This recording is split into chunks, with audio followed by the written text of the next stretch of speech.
Hey everyone, welcome back to the channel and welcome to the final wrap-up video of SimpleCore. I'm considering this printer complete. I've wrapped up a lot of little things with the printer, kind of just all over the place. And I'm happy to kind of put the skirts and feet and like the acrylic panel stuff on printables and kind of just get it all finished off. So before we get started, I would like to thank PCBWay for sponsoring this video. PCBWay doesn't just make PCBs. They offer CNC machining, 3D printing, sheet metal fabrication, and injection molding. Let's take a look at their 3D printing. Let's go ahead and add the STL for the book 32. We're going to choose a quantity of 1. Let's choose PLA, and of course we're going to go green. We can see our price here on the right, and we can go ahead and submit a request for this to be made. If you have an idea you want to see come to life, check out PCBWay.com. This is going to be the final video you're going to see on SimpleCore. This printer is going to be sold. I cannot keep this size of a printer around in my basement. I've got no room for it. But as I said, I wanted to really make sure that I had a acrylic panel kit, which Funsor was great to help me out with that. That's in the bill of materials. I actually gave them the wrong bottom panel, so I think a couple orders may have went out with a bottom panel that just needs a very small amount of fine tuning. You basically just got to cut 7 millimeters from the corner of the panel. That was my fault. It's a very trivial thing. You can use a hacksaw or Dremel. It takes 5 minutes. They've since corrected that. But yeah, that was my bad in not making sure that the bottom DXF file was correct. But again, that's all sorted. I've left this side panel off just because it's like the final thing that I need to do to wrap this printer up. Yeah, I wanted to just kind of make this as a wrap up, kind of tell you about who is SimpleCore for, what does it do well, what would its weaknesses be, and just kind of, again, just do a final overview. If you are interested in building this printer, definitely check out my Discord. There is a dedicated channel called SimpleCore. There are people building this printer on there right now. I'm very happy with this printer, of course, since I originally designed it like years ago now. It was a really, really good workhorse for me. It printed out a lot of stuff for charity. It printed out stuff for my other 3D printers. It just has been a really great design throughout the years, and this is the final form of it. I am going to say I'm just getting over another cold this month. I've been sick for quite a bit of this month. So I apologize if my voice sounds weird. I'm going to hopefully try to catch any coughing or anything like that in the video and edit all that stuff out. But let's start here by talking about who is SimpleCore for. And probably the best way I can put this is really for any beginner 3D printer builder that wants to build something a little bit larger in size. This is not the most space efficient printer. It's only about 200 millimeters of travel on the Y and 220 on the X. It's not a full 250 by 250. As I say, it's just a little bit smaller than that, just the way how the belts are ran to keep things simplistic. So this is just a really good printer if you're somebody who wants to build a moderate size 3D printer. It's maybe your first build ever. You're going to self-source the parts, and you primarily are going to be printing PLA and PETG for the most part. This printer does have an enclosure. However, this is not an ABS workhorse. This is not an ABS print farm printer. The main reason I'm saying this is these acrylic panels are all designed to mount directly to the 2020 extrusions. There's no provisions here for 1mm foam or really making the chamber airtight. There's also no chamber heater whatsoever. You can of course modify the panels and mod a chamber heater onto this if you wanted to. However, I wouldn't consider that to be for a beginner build. So if you're going to be printing a lot of ABS and a lot of large ABS parts, SimpleCore is not for you. I would recommend go build a Rolohaun Trident, a Rolohaun 2.4, something like that, right? You can certainly print ABS on this printer, decent size ABS parts, but this is not meant to fill the build plate full of ABS daily 24/7. That's just not what this printer was designed for. Like I say, it's more of a PLA, PETG workhorse with some ABS parts thrown in. Like you could certainly print ABS parts like this, but if you're not having a heated chamber and you don't have a sealed enclosure, you might have some warping on the corners of the print and things like that. Again, your mileage may vary. I'm just going to put that out there. So that's kind of who this is for. Anyone who wants a little bit larger than like a 180 build area, never built a printer before, wants something Core XY. Belts are easy to run on this because the motors are in the front. It's just a nice simplistic build, low parts count, okay? I kind of already talked about the weaknesses. I wouldn't consider this an ABS workhorse, not a high temp material workhorse.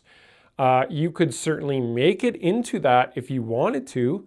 If you wanted to modify the acrylic panels, have some foam insulation in between them, you know, that type of thing. But again, it's not meant to be airtight and there are no chamber. It doesn't have like a chamber heater provision designed into this printer.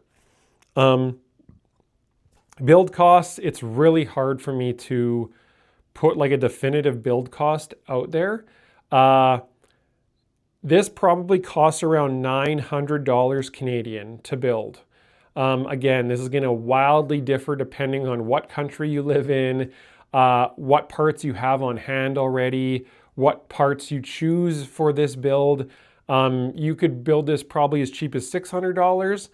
You could also build this over $1,000. Again, I'm using Canadian dollars because I'm in Canada. $700-ish US, you know, to get it to this state. Funsor did help me out and they built a blind joint frame kit for this printer that is also on the bill of materials. So at least you have an acrylic kit and a frame kit for this printer already. Those are kind of the hardest parts to DIY, and that's already done for you if you want to buy the Funsor kits for those. They worked out very well. I will note the bottom panel here. I've left the bottom acrylic panel as a plain panel. There are no holes in the panel for electronics. I simply drilled 4 holes in here for my Meanwell power supply, and that is it. I've left this to your own configuration, essentially. You can put the power supply wherever you want. My suggestion for you would be to use DIN rails, possibly. You can go on Printables and find DIN rail mounts for pretty much anything you want. DIN rails are available on Amazon. A DIN rail essentially is just a metal bracket that you can easily cut and mount to the 2020, and then you can mount components onto that rail.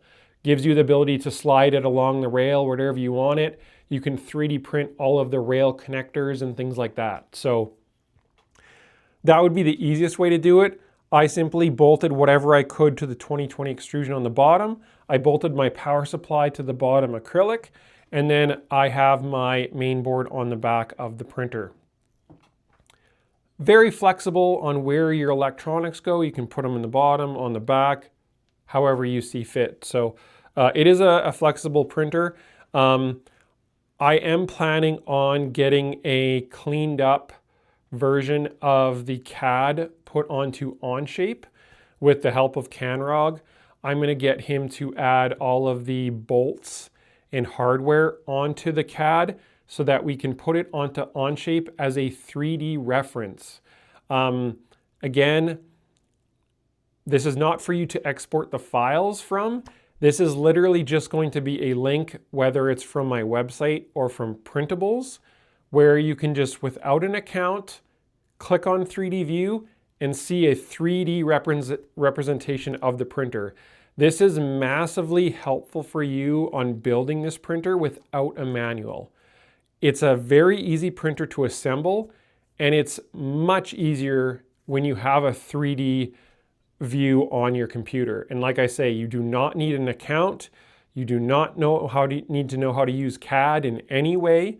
It is the best way to build my 3D printers that don't have manuals. I'm not planning on developing manuals for all of my 3D printers. Mostly only the printers that go to kit form will get an official like Rolohaun manual, most likely built by Paul, who made my Cappy manual and also my Delta Flyer manual. There's just usually not a need to put that much effort into a manual for a printer that's not going to be a fully polished out kit. So that's why we have the Onshape 3D representation. It makes building this much easier. And again, with Canrog helping me out and adding the hardware to this, it also helps with screw sizes and things like that. And then of course, you have my Discord.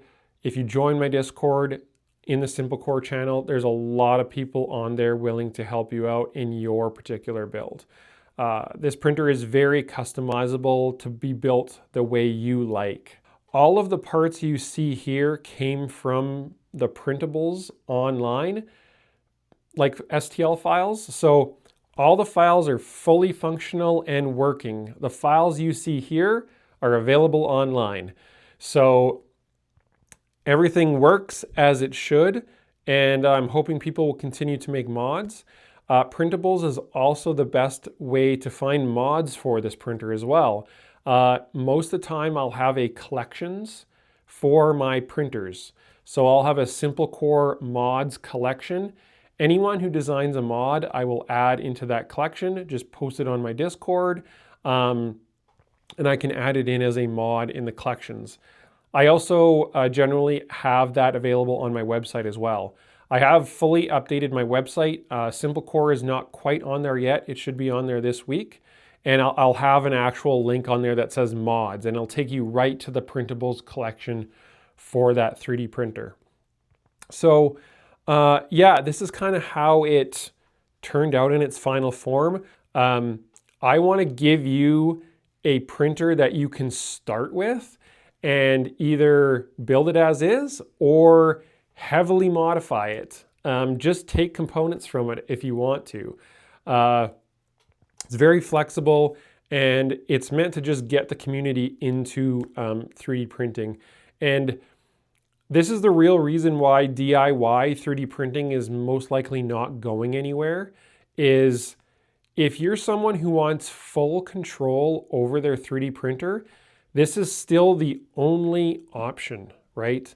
If you don't want to have any unanswered questions on, hey, is the printer that I purchased going to support Linux or going to support Mac? Can I use whatever slicer I want with this 3D printer?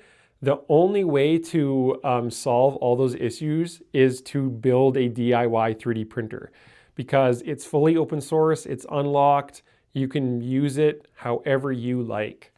And that's the whole idea behind printers like this. So, but again, thanks for everyone watching the video, subscribing, leave a comment below, and I highly encourage you to join my Discord. It's a great place to just hang out, build 3D printers, learn about all sorts of different things, and I'll catch all of you on there as well.